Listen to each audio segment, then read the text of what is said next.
sorridevi, cercavi un modo per proteggermi.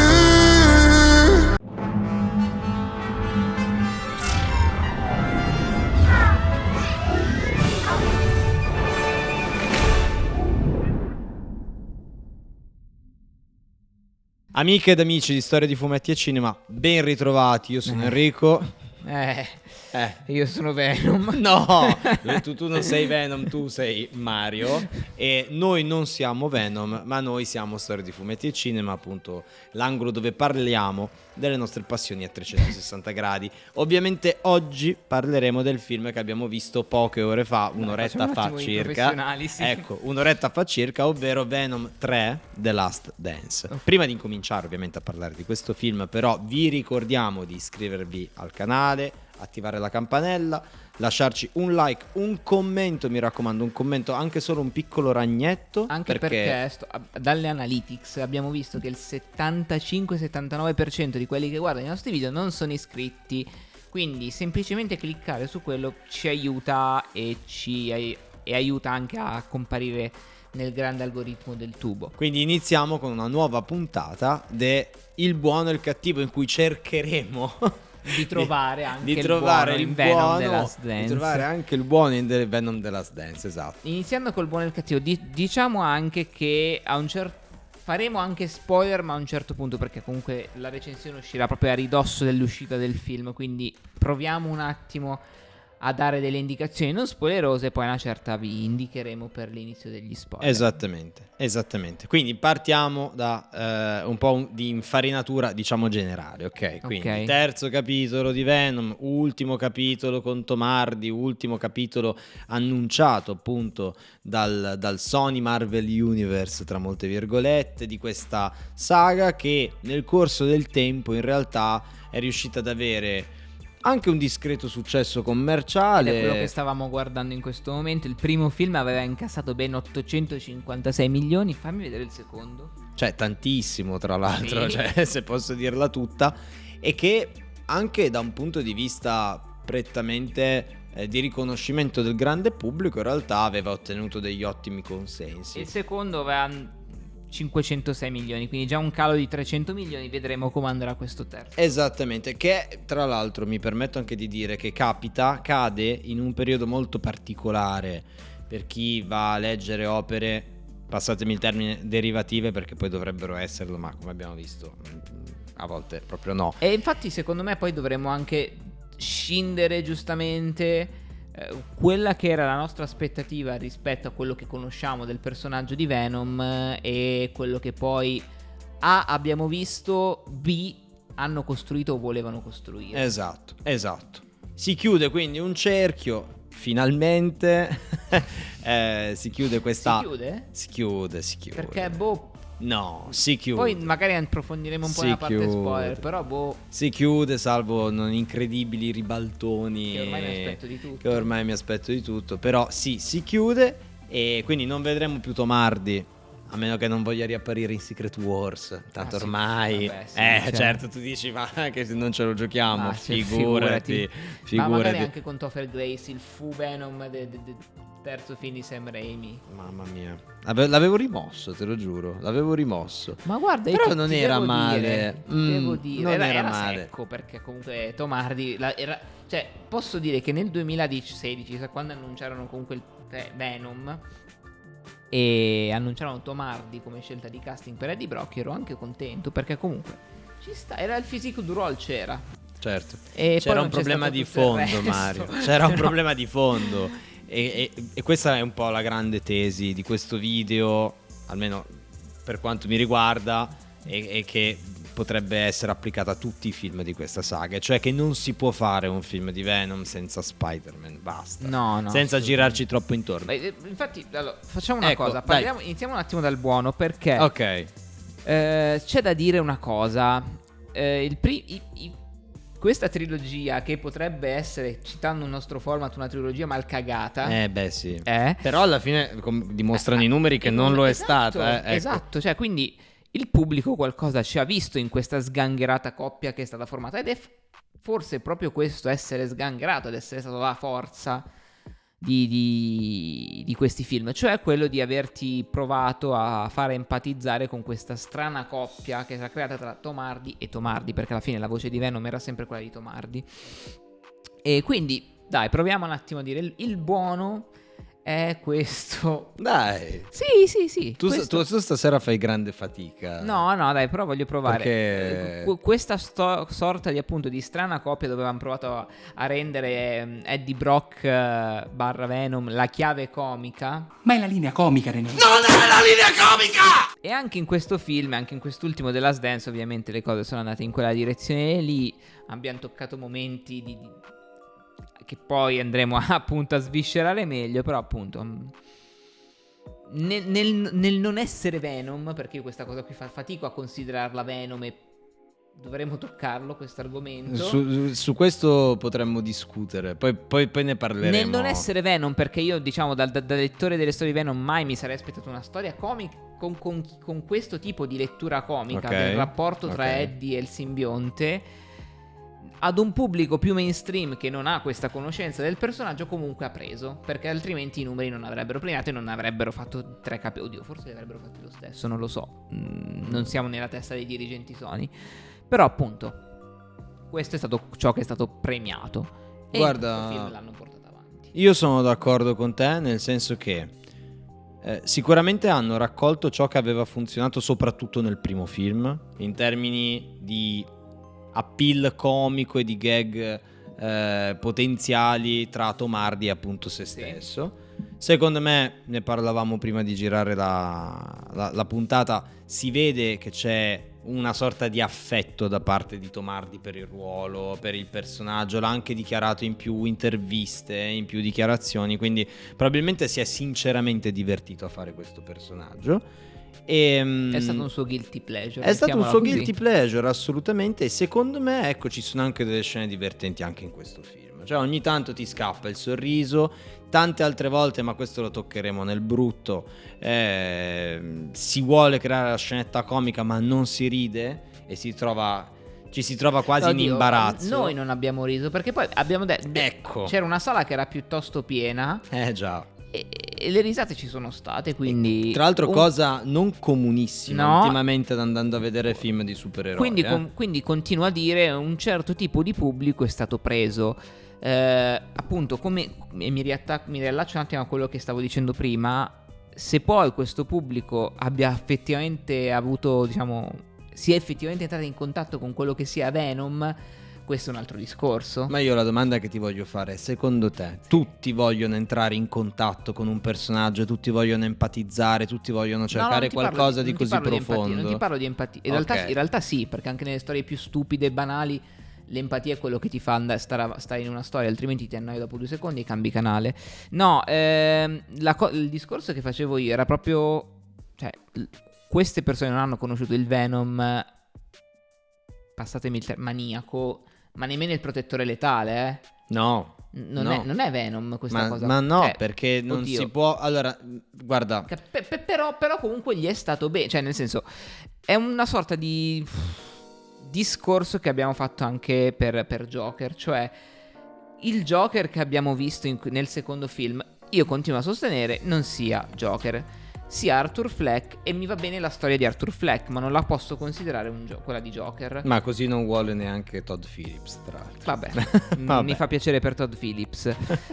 No, Venom, questo Venom non è Venom, però al pubblico è piaciuto vedere questa cosa qui e per loro questo è Venom. Evidentemente sì. Allora, nel nostro gruppo Telegram che abbiamo, appunto, in cui faremo passare qua il nome in sovraimpressione. Non ti saresti mai aspettato che trovassi tutto questo, tra virgolette, buono? No, ma secondo me stiamo girando attorno a un paio di argomenti. Dai, allora, nel nostro gruppo Telegram abbiamo spesso parlato di quello che è il paese reale, cioè un termine che è più caro alla sinistra, alla politica, eccetera. Però secondo me molto spesso sembra che ci stiamo mettendo su un altro piano rispetto al resto del... Ma guarda che questa è una cosa che fa internet. Il commento su internet molto spesso sta al di fuori di quello che è il commento delle persone che semplicemente non seguono quella nicchia, sì, ok? sì. Questi sono film fatti anche per i più giovani, ragazzini, gente che un fumetto non lo vuole aprire. Anche perché se devi riempire delle sale devi andare dal pubblico mainstream. Esattamente, e questo è un dato di fatto. Nel corso degli anni il paese reale questi film di Venom bene o male se li è presi. C'è anche tanta gente molto lontana dal mondo fumetto, anche molto lontana persino dal Marvel Cinematic Universe, che magari ha guardato Venom e gli è piaciuto per qualche motivo, lo diverte, lo intrattiene, eccetera, e non gli interessa il resto. Quindi proviamo anche a vederla in questo modo. Sì, diciamo che tra primo e secondo film a livello globale, non Italia, ti parlo, ripetiamo i numeri, sono da 800 a 500 milioni, c'è un calo del 40% quasi delle entrate, quindi diciamo che sul primo c'era la curiosità di vedere chi è Venom, però poi appunto hai ragione, ma il calo. Ti voglio sottolineare anche il fatto che in mezzo c'è il grande gap degli incassi della pandemia, certo, che ha sostanzialmente però dimezzato un po' su tutto. Senza pandemia avrebbe rifatto quegli 800 milioni? Non credo. Perché appunto sul primo c'era il fattore curiosità, andiamo a vedere cos'è sto Venom. Non credo, perché a un certo punto è andata spegnendosi anche quella bolla del è un personaggio di Spider-Man. Cioè a un certo punto si è capito che non era un personaggio di Spider-Man, e quindi questo interesse anche del vedere il collegamento con Spider-Man secondo me è caduto. Che è stata anche l'altra grande mossa furba barra disonesta di Sony, che ha voluto ammiccare continuamente nel guardate i nostri film del nostro Spider-Universo perché potrebbe esserci un collegamento qui e lì. Ecco, e questa cosa non c'è mai stata. Ti dico un'altra cosa buona, questo è il primo Venom che vedo al cinema, tra l'altro. Io lo dico con tutta sincerità, io il primo e il secondo li ho visti in piattaforma, e secondo me si è tornati sul binario migliore, ok? Cioè quello del primo film. Perché per me il secondo film è stato veramente, veramente un grande disastro. Veramente molto brutto. Anche nelle scene d'azione troppo... L'ho rimosso completamente. Mi ricordo solo c'era la regia di Andy Serkis nel secondo film. No, ma l'unica cosa che ricordo del secondo film è che forse aveva provato a prendersi troppo sul serio. Bravissimo. Che era un problema che aveva avuto anche il primo di film. Scusate, il primo film aveva nel cast Michelle Williams. Certo. Un premio Oscar. Certo. Capisco, amico mio, ma guarda Borderlands. Ecco. Nel senso, lo vedi che anche i premi Oscar possono finire in acciaffecate di prima pagare categoria. le bollette. E certo, le bollette non sono mica tutte come quelle di Elettra che si pagano da sole. Vedete l'ultimo video di Storia di Fumetti e Cinema Film, mal cagati. Comunque scusa, diciamolo anche per chi ci sta ascoltando in podcast, che magari non ci guarda in video, appunto. Ascoltatevi. Se fate il passaggio su YouTube, appunto c'è anche lì questa rubrica. Però questo secondo me è un film più riuscito, perché probabilmente va a limare quelli che erano i difetti del secondo, che era troppo serioso, senza nessuna credibilità, anche nella regia e nella fotografia. Pensa che paroloni. Madonna, per sta cazzata, ragazzi. per sta cazzata dei film. Però nel secondo erano veramente un paciugaio. Cioè le scene d'azione erano talmente confuse, schiacciate, tutte contrite, che non si capiva un tubo. Anche qua secondo me ci sono dei problemi abbastanza grossi. E adesso ci arriviamo, perché mi sa che il buono l'abbiamo anche finito. Esatto, però secondo me sono stati fatti dei miglioramenti. Un pochino mi ha intrattenuto, parlo a livello personalissimo, e c'è il Venom cavallo. Vai cavallo. Il Venom cavallo, io mi dispiace, ve lo dico, l'ho apprezzato comunque un botto. Posso dire che non ha sdoganato proprio un cazzo? Ma di che cosa, scusa? Cosa doveva sdoganare? Di marvelizzare gli animali al cinema. Sai perché? Perché l'aveva già fatto Ghost Rider con il cavallo. È vero. Me l'ero dimenticato, ma ve lo ricorderete in film, Marco, ragazzi. Assolutamente. Parere personalissimo. È un film che non aveva chissà quali pretese. No? Questa è una cosa da chiarire. Cioè, visti i primi due, sai che cosa ti aspetti con il terzo. Sì. Cioè, e se secondo me paghi quel biglietto sai per cosa stai entrando. Quindi noi sapevamo benissimo che cosa stavamo andando a vedere. Ma lo sai, anche il trailer ha chiarito immediatamente quale sarebbe stato l'andazzo. Sì. Lo sapevamo benissimo. Cosa che il primo film non aveva fatto. Bravo. Quindi, vai, entriamo nel terzo. Sì, nel terzo, ciao. Entriamo nel terzo brutto. atto, Entriamo nel brutto. E anche nella zona spoiler. Inevitabilmente. nel brutto, che cacchio ti dobbiamo... Partiamo dalla sceneggiatura. C'è una sceneggiatura in questo film? Beh, in realtà sì, ma è brutta. Sì, allora, sì, come gli altri film. Parto dalla cosa che forse è meno grave di tutte. La seconda, ne dico due, una meno grave e una più grave. Questo qui dovrebbe essere appunto l'atto finale di un film. Il nemico principale finisce per essere un mostro senza nessuna coscienza né motivazione che lo spinge ad agire, se non quella di Knorr, il dado Knorr. Knorr, innamorarsi in cucina. Dato interessante, nei fumetti noi lo leggiamo come Knull, probabilmente la pronuncia americana sarà Knall. In italiano hanno ben deciso di chiamarlo Knoll. D'altronde non ci facciamo mancare mai niente. Perfetto. No, appunto, villain finale, giusto per darci uno spettacolo raccapricciante e uno scontro finale immondo. Questa è una creatura mandata da Knall. Una serie di creature che poi sono praticamente degli xenomorfi. Sai che cosa mi ricordano? Infatti poi li chiamano xeno qualcosa. Sì, certo punto. Sono molto simili a una specie aliena di Warhammer 40.000. Per gli amici che giocano a Warhammer 40.000 sicuramente potranno cogliere. Assomigliano molto anche agli alieni della covata degli X-Men. Sì, tanto per è vero. I classici schifoidi della covata. Sì, ecco. No, appunto, mentre di Knall vediamo qualche inquadratura qua e là e la scena post credit dove viene visto con una CGI fatta malissimo. Allora, contesto perché magari scusate, CGI fatta male, hanno dovuto anche pagare Andy Serkis per interpretarlo. Contento lui, tra l'altro, di fare questa cosa. Si intasca soldi per 3 scene, un primo piano fatto in CGI fatto male. Allora, contesto per chi magari arriva fuori dal mondo del fumetto. E poi ci arriviamo al mondo fumetto. Ecco, Knorr, ok, chiamiamolo Knull, cazzo, ok, chiamiamolo Knull.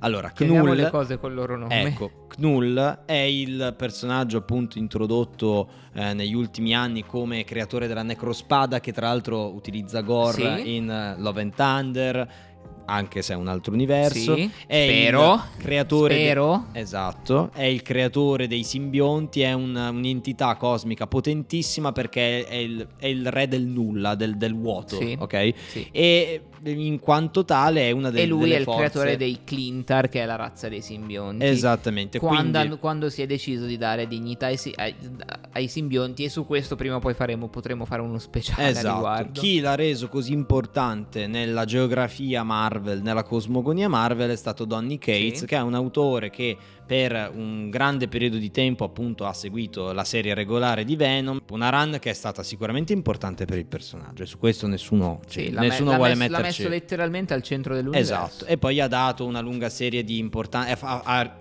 reso di nuovo importante Eddie Brock, ha reso importante la sua storia personale, lo ha redento come non ne aveva fatto. Oddio, era già stato redento, però l'ha sconnesso molto dal mondo Spider-Man, sì, e l'ha messo all'interno di un mondo cosmografico, ok? Divino, sì, ok. Sì. Il discorso è questo. È una storia che per tanti magari è riuscita, per me personalmente no, perché è una storia molto tamarra, ma attenzione, io voglio chiarire questo aspetto. È una storia tamarra di un personaggio tamarro che nasce in un contesto tamarro, cioè gli anni 90, e che rappresenta per eccellenza una caratteristica di tamarraggine. E quindi io quello che voglio dire è che Venom sia una tamarrata scema ci sta, perché io non mi aspetto Alan Moore, io non mi aspetto Quarto Potere, io non mi aspetto neanche Spider-Man, perché non è il suo ruolo, non è il ruolo di Venom, non è stato creato in questo senso, ok? Cioè è un personaggio tamarro la cui serie regolare, tra cui, cioè, storie che hanno avuto tra le tante anche il Protettore Letale, eccetera eccetera, è una serie regolare che nasce negli anni 90 per cavalcare l'onda del successo all'interno delle storie di Spider-Man. E anche un'altra cosa, cioè anche il fatto che Venom è Eddie Brock, forse un personaggio molto muscolare che si rifaceva anche a quelli che erano i sex symbol maschili, culturisti, cioè era proprio un personaggio super grosso, super era un potente. Personaggio che a livello estetico ha attratto sempre una grande fetta di fan, e la tua maglia comunque lo dimostra. Ma certo, ma perché nel contesto Spider-Man è figo Venom. Sì, cioè, ma diciamo che appunto tutta la saga di King in Black, appunto hai detto te, hai provato a mettere Eddie Brock al centro e a dargli una rilevanza, ma non solo in termini di importanza nella gerarchia Marvel, cosa che non ha fatto Black Adam. Non è tanto quello che mi interessava, è che King in Black ha provato a mostrare Eddie Brock come un essere umano diverso da una persona vuota, che poteva essere quello che abbiamo visto in questi 3 film, ok? Il punto è che c'era già una storia che ci aveva mostrato Eddie Brock più intimo e profondo cattivo, che era la storia di origine di Venom. Sì, allora... Poi da lì ci si è discostati molto, ed è quello che spesso... ed è di questo che spesso, diciamo, accuso sia questa trilogia, sia, diciamo, il personaggio di Venom nei fumetti attuali. Cioè quello di avermi mostrato una volta cosa fosse il personaggio e poi di non aver mai toccato più quelle, tra virgolette, vette. Perché il personaggio di Venom Villain nasceva come appendice di Spider-Man, conosceva tutto di Spider-Man in profondità, in intimità, sia Venom che Eddie Brock, e diventavano un maniaco per lui. Era un personaggio quasi da film horror. Ma certo, perché nell'idea di McFarlane, quando lo introduce, è un personaggio maniaco e horror. Il Venom che vediamo all'inizio, c'è questa famosa tavola di Mary Jane terrorizzata dopo averlo per la prima volta visto, perché lui... Cioè il Venom si presenta come uno entrando in casa di Peter proprio. Sì. Quando Peter non Sì. c'è, per terrorizzare la moglie e fargli sapere che lui esiste. E che sa di lui. Esatto, perché è il ritorno... come neanche il primo Green Goblin aveva fatto. Perché è il ritorno del costume che Peter aveva indossato, e quindi c'è un doppio odio. Da un lato Eddie che detesta Peter perché gli ha rovinato la sua carriera professionale, e dall'altro il simbionte che odia rigettato. Peter perché è stato rigettato. E questo qui è la nascita di Venom, che non è una base su cui non c'è stata questa trilogia qui, quindi hanno costruito questo legame sbagliato. Perché non potevano farlo. E qui arrivo al grande problema che c'è stato per me con tutta questa trilogia e anche con questo film. Io non ho provato nulla per questo personaggio, stando nel cattivo sempre del cattivo del film. Io non ho provato la minima empatia con Eddie Brock. Ma no, ma neanche io. Ma perché non c'è stata... non c'è stata una motivazione nel vedere il cammino di Eddie Brock e il cammino del film fino a quando... Ma non lo volevano raccontare. Non avevano nessuna intenzione di raccontarlo. Volevano fare un film di intrattenimento con l'azione dentro. Basta. Però sai cosa? Si può fare anche quello dandoti un minimo di empatia. Cioè, Fast and Furious ti fa l'intrattenimento, però pretende di farti girare tutto attorno al tema della The Family. Peggio mi sento. Cioè, adesso ripeto, se c'è una cosa che a me dà fastidio personalmente, poi magari tu puoi non essere d'accordo, Sì. è quando ci sono dei prodotti culturali, che siano film, libri, Sì. qualsiasi cosa, che pretendono di fare delle cose senza farlo nella maniera corretta, ok? Senza avere la struttura corretta per farla, e fuori da un genere che glielo può permettere, ok? Io preferisco le cose oneste, l'ho sempre preferito. Ci sta. Cioè, a me piace sempre vedere una certa onestà di fondo nel prodotto, no? E si possono fare delle cose oneste che dentro racchiudono anche un'anima, ok? Molto spesso è così, quando c'è grande passione per qualcosa, all'interno di qualcosa molto onesta si può anche sentire l'anima. Si potrebbero fare esempi culinari su questa roba, cioè le classiche tagliatelle della nonna, ok? Magari non sono la cosa da gourmet, però hanno talmente dentro un'anima e sono talmente oneste che sai quello che stai andando a mangiare. Però per me ti fa trovare però bene. Per me la tagliatella della nonna, sai cos'è in termini cinematografici? Peacemaker di James Gunn. Bravo, però non è solo Peacemaker di James Gunn. Ma questa cosa qui non è anche il grosso guaio a Chinatown è una tagliatella della nonna.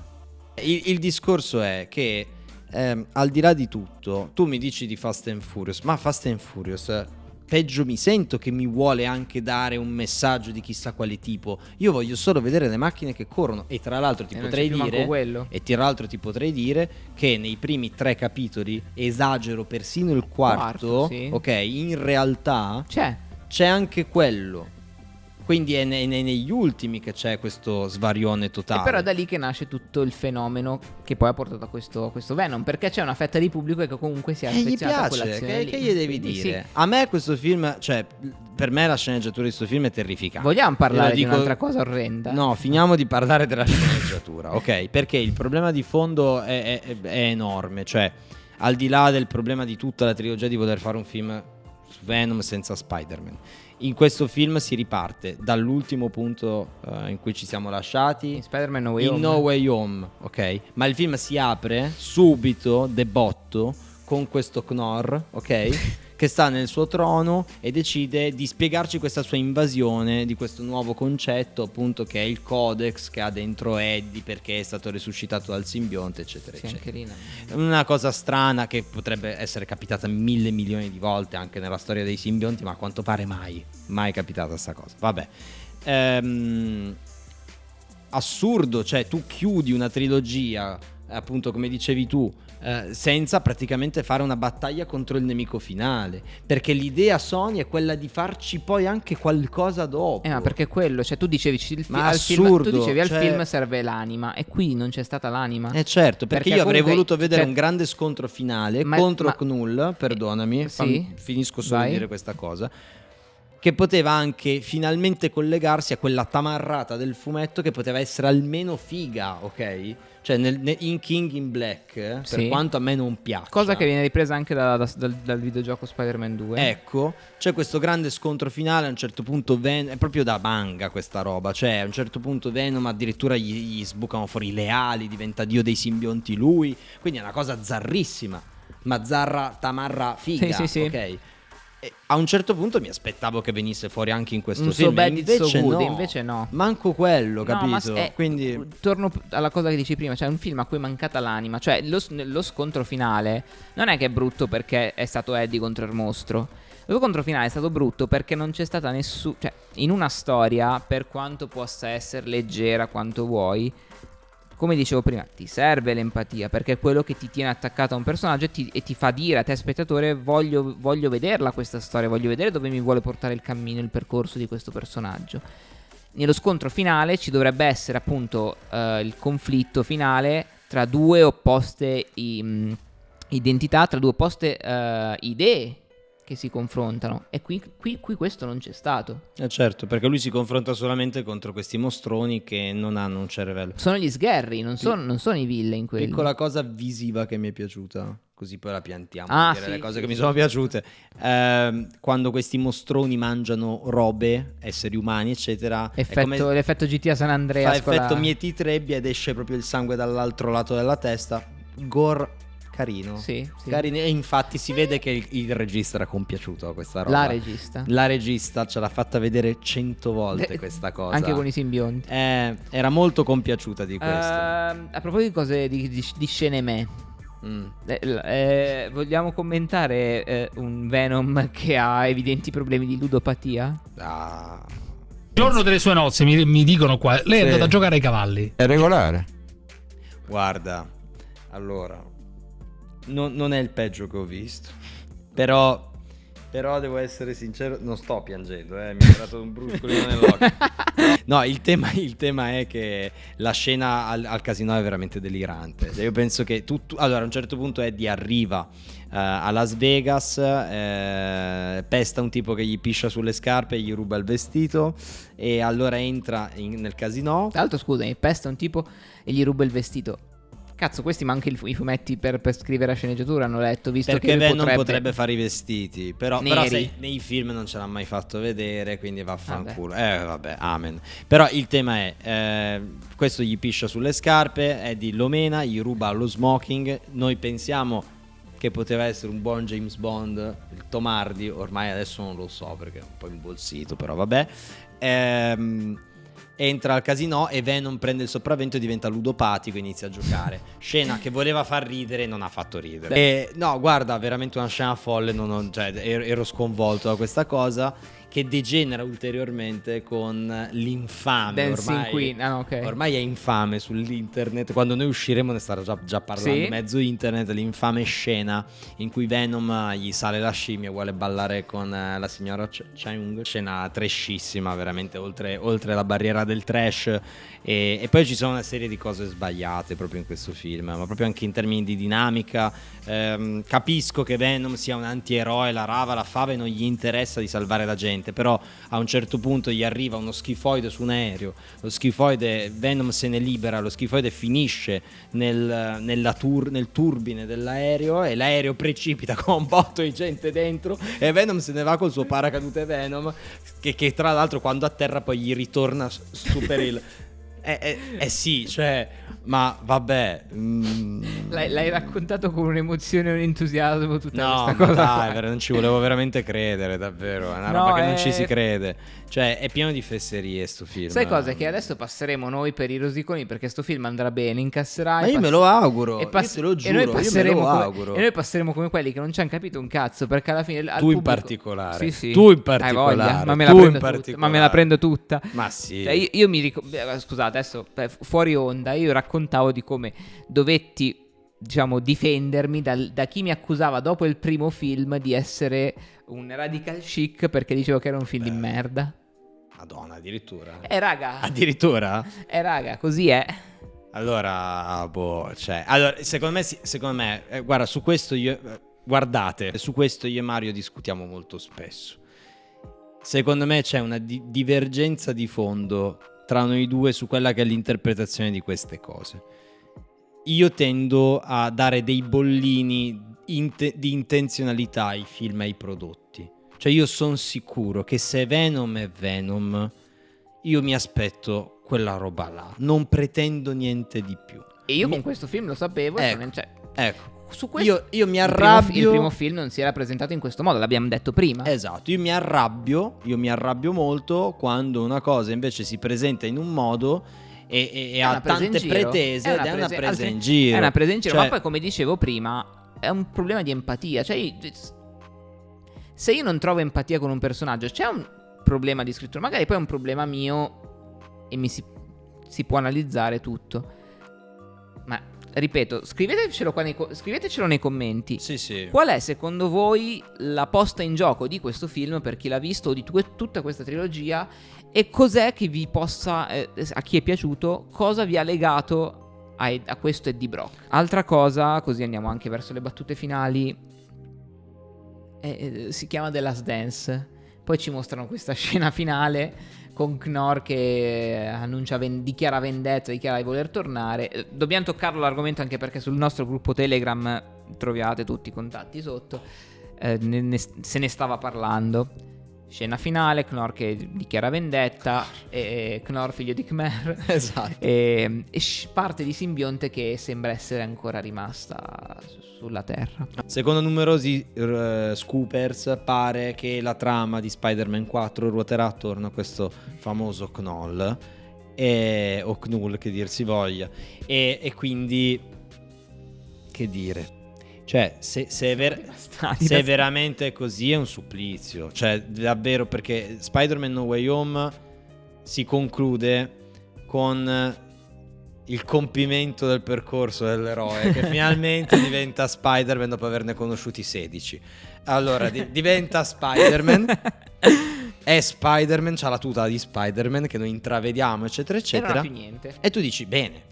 È questo. Adesso vediamo il suo percorso. Vediamo un cazzo di film di Spider-Man con Spider-Man e basta. Ma secondo questi scoopers pare che ci sarà Knorr, ci sarà Andrew Garfield, Maguire, la nonna di Maguire. Basta, cioè non esiste, basta con sta roba. La nonna di Maguire. Cioè finiamola con fatemi un cazzo di film con l'Uomo Ragno e basta. Fatemi solo nei un fumetti, film dell'Uomo Ragno. Ma io voglio un film dell'Uomo Ragno che sia uno senza menate multiversali, con dei villain fighi, perché l'Uomo Ragno ne ha 1 miliardo di villain bellissimi. Non Venom. No, ma basta, anche Venom basta, perché l'abbiamo appena visto Sony, devi subito retconnarlo con un'altra versione, ha poco senso. Cioè, era una cosa che dicevo nel nostro gruppo.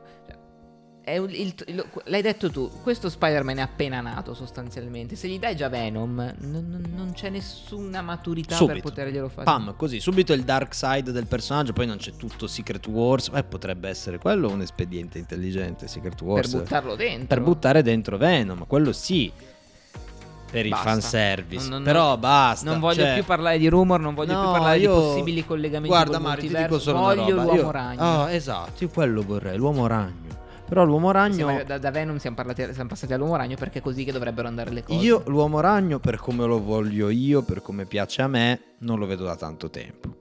Punto. Ecco, spero a questo punto che perché non nulla è scritto, che non si realizzi questa... che mi facciano l'uomo ragno come voglio io. Dico che non si realizzi quanto hanno rumoreggiato. Certo, per Dio no. Cioè, nel senso, vorrei veramente vedere un film dell'uomo ragno con i villain dell'uomo ragno e una costruzione del personaggio che parta dal finale in No Way Home, ma coi piedi per terra.